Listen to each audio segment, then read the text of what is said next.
kita lihat di grafik ini kayaknya sih grafiknya ribet sekali ya. Jadi ini adalah chart ataupun metabolisme pathway dari keempat jenis makromolekul: protein, kemudian asam nukleat, polisakarida, dan juga lipid. Nah, karena kita mempelajari tentang metabolisme lemak, kita lihat flowchart ataupun pathway yang paling kanan, lipid. Lipid dapat dipecah menjadi dua jenis, yaitu asam lemak dan juga gliserol, di mana metabolisme ini adalah ujung-ujungnya masuk ke dalam metabolisme polisakarida. Sama seperti protein, dia akan bermuara ke metabolisme polisakarida. Kalau kita lihat tanda panahnya, semuanya masuk ke kalau nggak glikolisis, kemudian siklosa asam sitrat, yang nantinya akan dihasilkan ATP dari proses itu. Nah, sumber lemak. Nah, lemak sendiri itu sumbernya itu dari mana sih? Kalau kita tahu, memang paling banyak lemak itu dapat dihasilkan pada makanan kita. Karena kalau kita membahas tentang metabolisme, maka sumber makronutrien kita adalah makanan yang mengandung lemak. Kemudian yang kedua adalah biosintesis de novo. Nah, yang dimaksudkan dengan biosintesis de novo di sini adalah proses sintesis asam lemak dan juga gliserol dari proses-proses anabolisme. Jadi kalau anabolisme itu kan adalah proses sintesis dari mikronutrien menjadi makronutrien. Nah, seperti itu. Kemudian yang ketiga adalah dapat simpanan dari tubuh dalam bentuk sel adiposa.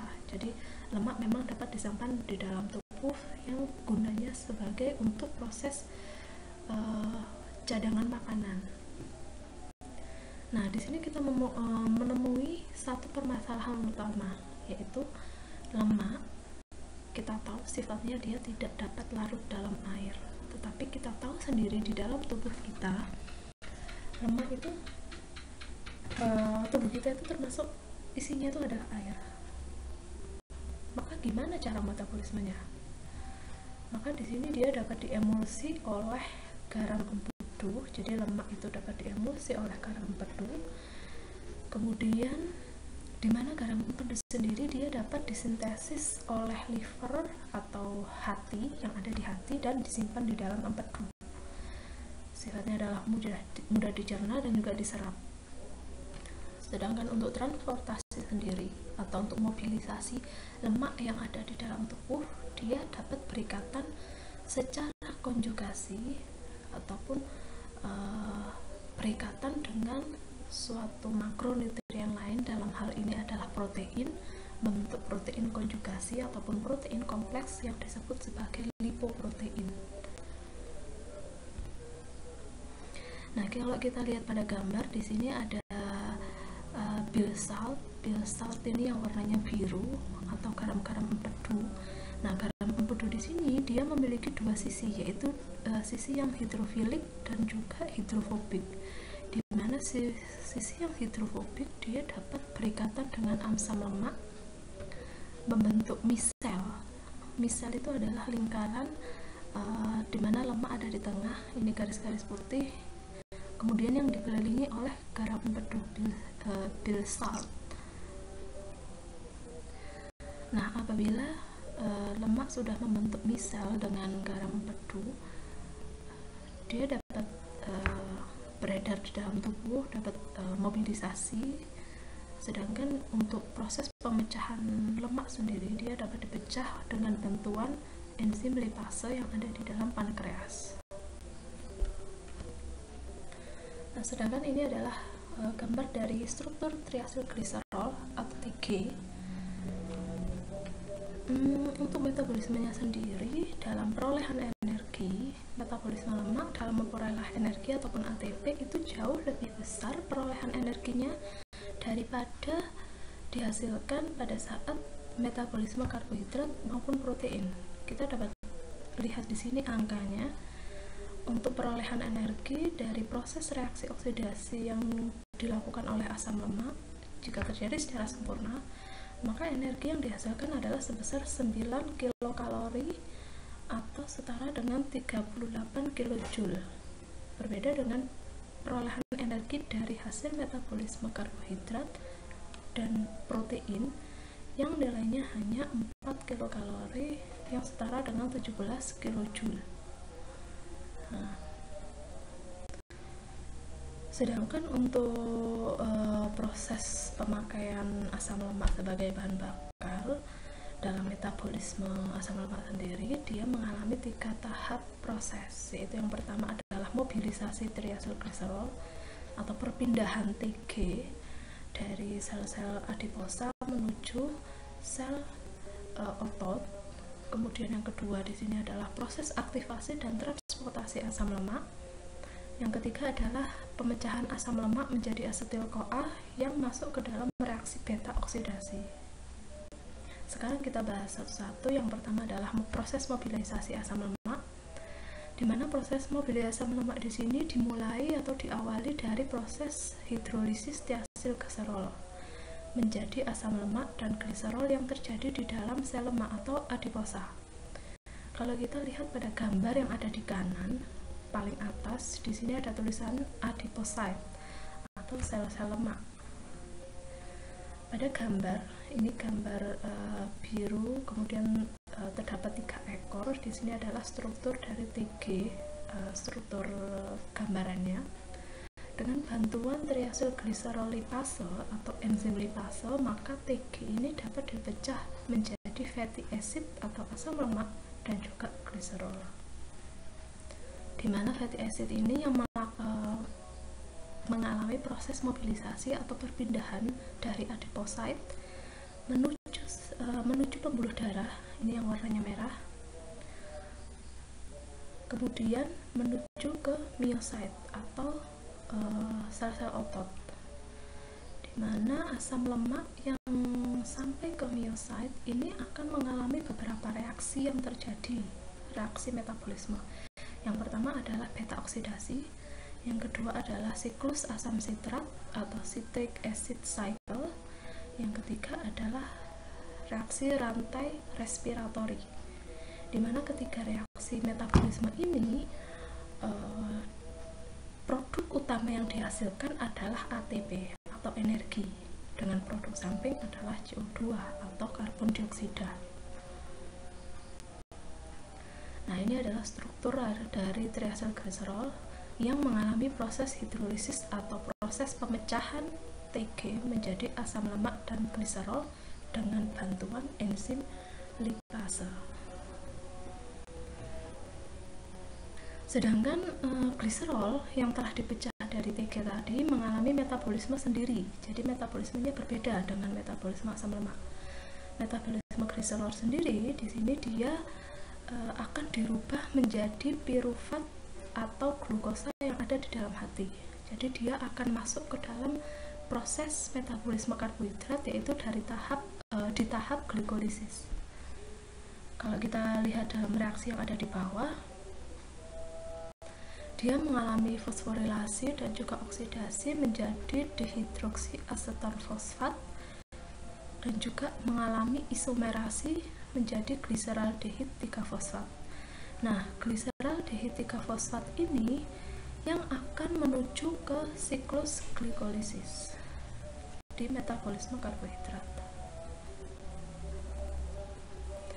Selanjutnya untuk asam lemak, dalam proses metabolismenya dia akan mengalami aktivasi. Jadi dia akan diaktifkan sebelum masuk ke tahap reaksi beta oksidasi. Nah, proses aktivasi asam lemak di sini dia akan dibentuk asil-CoA. Kita lihat reaksi yang ada di bawah. Asam lemak dia bereaksi dengan sulfhydryl-CoA dengan bantuan ATP, maka akan dihasilkan asil-CoA. Nah, asil-CoA ini dia yang akan masuk ke dalam reaksi beta oksidasi. Nah, reaksinya seperti ini. Fatty acid atau Fa plus CoA plus ATP, dibutuhkan ATP, menghasilkan asil lemak CoA plus AMP atau adenin monofosfat plus 2 PI plus 34 kJ per mol. Jadi ini energi yang dihasilkan dari reaksi tersebut. Selanjutnya proses transportasi asil CoA. Jadi dari proses metabolisme tidak langsung ujuk-ujuk dia mengalami proses metabolisme, tetapi tahapannya memang bertahap-tahap ataupun berstep-step. Salah satunya adalah proses transportasi atau proses perpindahan dari asil CoA dari hasil aktivasi itu tadi. Nah, di sini perpindahan kemana? Pindah kemana? Nah, kita lihat dari gambar. Nah, pada gambar di sini kita bisa lihat proses perpindahan asil CoA atau transportasi asil CoA itu adalah dari matriks dari bagian kanan ke kiri sitosol. Jadi dari matriks di sini ini maksudnya adalah dari sitoplasma melewati intermembran space atau antar membran menuju sitosol. Oh, mohon maaf, kayaknya keliru saya. Oh iya ya, jadi proses perpindahan di sini adalah dari kiri ke kanan. Jadi dari sitoplasma menuju matriks karena proses metabolisme asam lemak itu terjadi di dalam mitokondria. Nah, pada gambar kiri itu adalah gambar mitokondria. Maka asil CoA yang ada di dalam sitoplasma akan masuk ke dalam mitokondria. Gimana tahapannya? Di sini ada CoA-SH. CoA-SH ini adalah asil CoA yang berikatan dengan karnitin dengan bantuan enzim karnitin asil transferase 1, yang kemudian dia akan melewati intermembran space dengan bantuan enzim translokase, kemudian sampai matriks mitokondria. Maka dengan bantuan karnitin asil transferase 2, maka asil CoA dapat berjalan masuk. Nah, ini ada protein-protein penghubung yaitu transporter yang di dalamnya di sini ada enzim translokasi. Nah, selanjutnya untuk metabolisme asam lemak sendiri. Nah, ini adalah tahapan penting dari metabolisme asam lemak, di mana yang terjadi adalah reaksi beta oksidasi dari asam lemak. Untuk tahapan dari reaksi beta oksidasi di sini adalah tadi sudah kita bahas. Yang pertama adalah aktivasi asam lemak. Jadi asam lemak diaktifasi menjadi asil CoA. Kemudian yang kedua adalah transport asil CoA atau asil lemak CoA, fatty acid CoA, itu dari sitoplasma menuju mitokondria.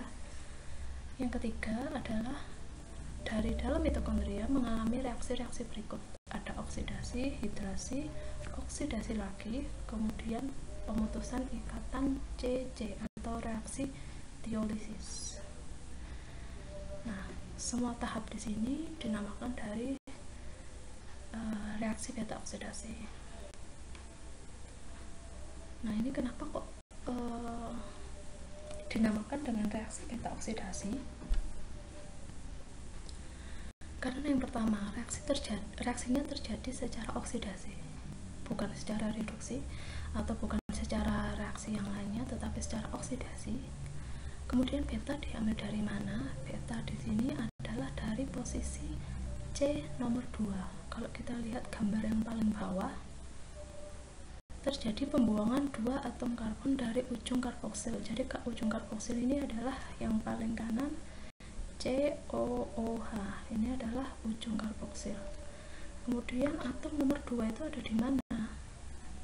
Berarti 2 di belakangnya, yang ada tanda panah atas bawah. Nah, proses pemutusan rantai itu terjadi di C nomor 2 atau C posisi beta. Karena kalau posisi pertama itu adalah posisi alfa, kemudian C nomor 2 adalah posisi beta. Maka terjadi proses pemutusan di karbon nomor 2 atau posisi beta. Oleh karena itu dinamakan reaksi beta oksidasi. Nah, ini adalah secara keseluruhan proses oksidasi beta. tahapan pertama aktivasi di sitoplasma menjadi asil CoA dikatalisis oleh enzim thiokinase. Tahap kedua terjadi di dalam mitokondria, terjadi pemindahan asil CoA dari sitoplasma ke dalam mitokondria oleh sistem transporter karnitin. Enzim-enzim yang diperlukan di sini ada karnitin asil transferase 1, transferase 2, dan juga translokase. Sedangkan energi ataupun ATP yang dihasilkan dari reaksi oksidasi asam lemak itu ada penjumlahan ataupun rumus yang digunakan seperti reaksi yang ada di bawah. Nah, ini adalah reaksi beta oksidasi, di mana beta oksidasi sendiri pada dasarnya adalah proses degradasi ataupun pemutusan asil CoA untuk memproduksi asetil CoA, untuk memproduksi molekul asetil CoA yang digunakan dalam siklus TCA atau siklus asam sitrat.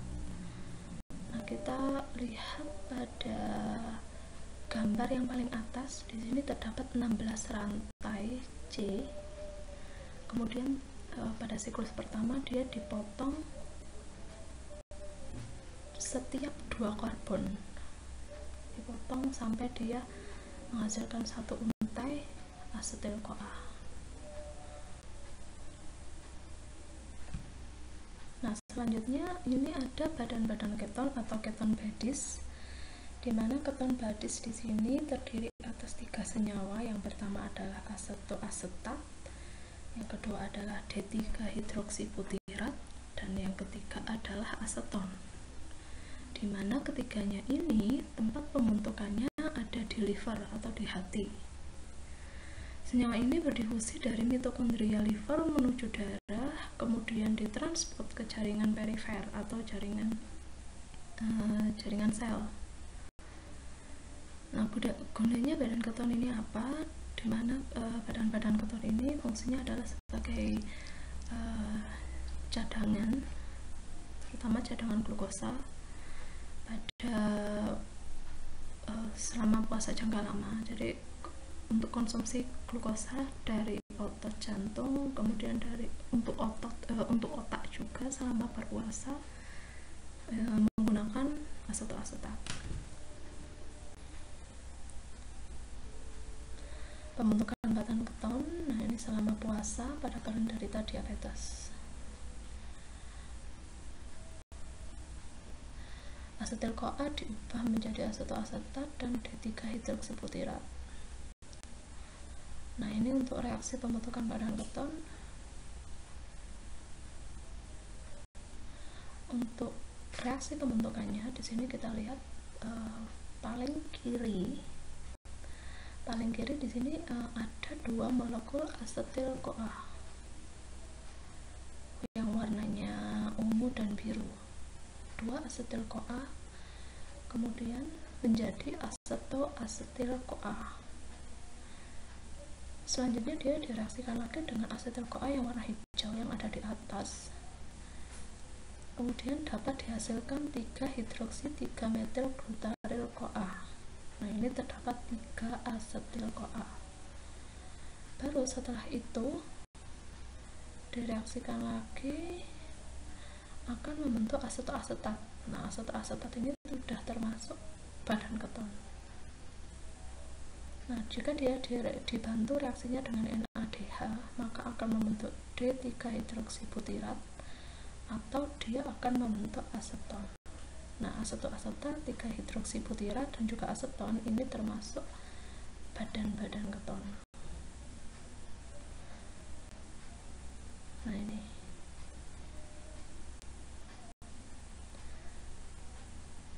keton bodies, ini ada 3 jenisnya.